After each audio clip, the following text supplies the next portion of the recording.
বয়স বাড়লেও যেন সৌন্দর্য কমে না পূর্ণিমার। ঢাকাই সিনেমার জনপ্রিয় অভিনেত্রী দিলারা হানিফ পূর্ণিমা, যিনি তার রূপের কারণে দুই প্রজন্মের নায়িকা হিসেবেও পরিচিত।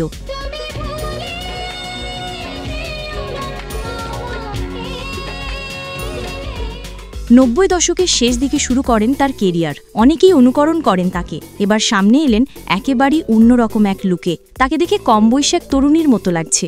2.5 দশক পেরিয়ে গেলেও এখনও সেই লাস্যময়ী হয়েই আছেন তিনি। ফেসবুকে বেশ সরব অভিনেত্রী, তাই তো নিয়মিত ভক্তদের সঙ্গে যুক্ত থাকেন এবং তাকে ভালোবাসা ও প্রশংসায় ভরিয়ে দেন সকলে, বিশেষ করে তার অপরিবর্তিত রূপের জন্য। তাই তো পূর্ণিমার নতুন লুক দেখে ফের চমকে উঠল তার ভক্তরা।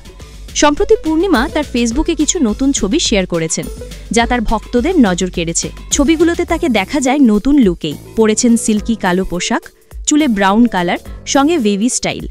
এছাড়াও তার পোজ ও হাসিতেও বেড়ে যায় লাবণ্যও। ক্যাপশনে লিখেছেন, আমার নতুন লুক।